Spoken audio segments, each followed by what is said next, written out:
Bryce Harper is not in the Hall of Fame. Not yet, anyway. But unless the Baseball Writers of America suffer a group amnesia event triggered by a corked bat incident, he's going in. Oh, he's absolutely going in. The real question is, will he moonwalk across the stage on his first try, or will the voters force him to wait a year or two just to remind him who's boss? Part 1. The numbers game. Let's start with the boring part, stats. You know the thing baseball loves more than sunflower seeds and blaming the pitch clock. In the Harperverse, Bryce Harper played 2,824 games over 21 MLB seasons. He finished with 2,652 hits, 529 home runs, 1,582 RBIs, 273 career average, 384 OBP, 508 slugging, an OPS just shy of 900, and a respectable 71.4 career WAR, which for the non-nerds is basically baseball's version of a credit score. If the WAR was an SAT score, Bryce got into Harvard with a scholarship, and then blew off the essay section just to make a point. This is not a fringe case. This is not a, let's look closer candidate. This is an open and shut, hang the plaque, argue about the font on social media level career. Part 2, the MVP years, plural. Bryce Harper won 2 National League MVP awards. First in 2015 when he was 22, hit .330 with 42 home runs and made baseball fun. Second in 2021, just to remind everyone, he was still the guy. You win 2 MVPs, you're in, unless your name is Barry Bonds, but that's a different video and possibly a congressional hearing. He also racked up 9 All-Star selections, 7 Silver Sluggers, a Home Run Derby win, and a 2024 World Series MVP in an unforgettable showdown with Manny Machado. Oh, and he hit his 500th career home run in 2030 off a rookie pitcher named Dallas Trout. Yes, Mike Trout's son. Because Harper never passed up a dramatic plot twist, not even in retirement. Part 3. Not just a stat sheet, a walking sports movie. Let's be honest, Harper's Hall of Fame case doesn't hinge on numbers. It hinges on vibes, on aura, on whether you believe baseball is more than just guys hitting things and relievers throwing 101 with trust issues. Harper was baseball's main character for 2 decades. He was equal parts Thor, Dennis Rodman, and a bulldog who ate an energy drink.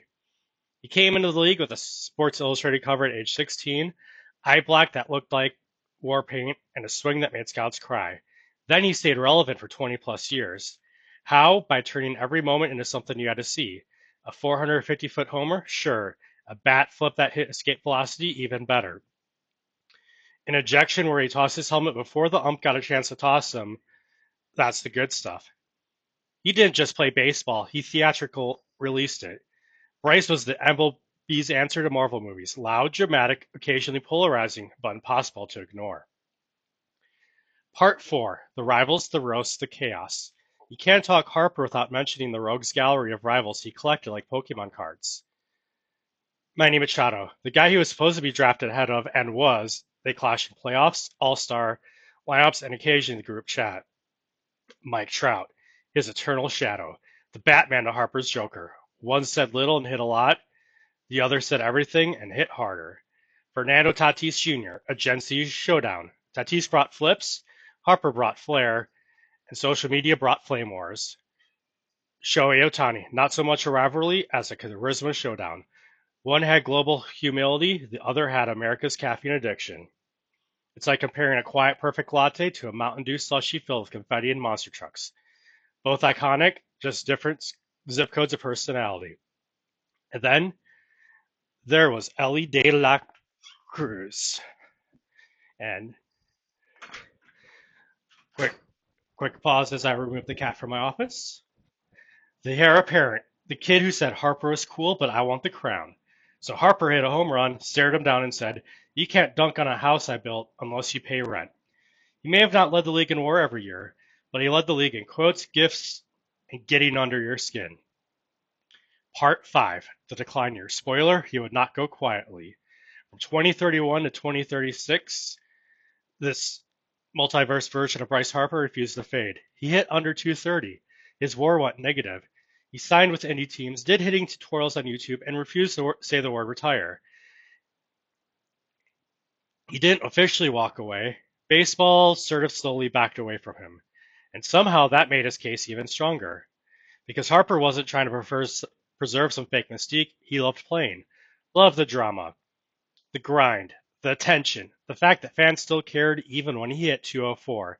And that, ironically, is the kind of thing Hall of Famer voters used to value, playing the game until it no longer played back. Part 6, Cultural Impact, aka why boomers and Gen Z both knew his name. Quick pop quiz. Who made bat flips cool again? Who turned Gatorade coolers into emotional support punching bags? Who made eye black look like an intentional fashion decision?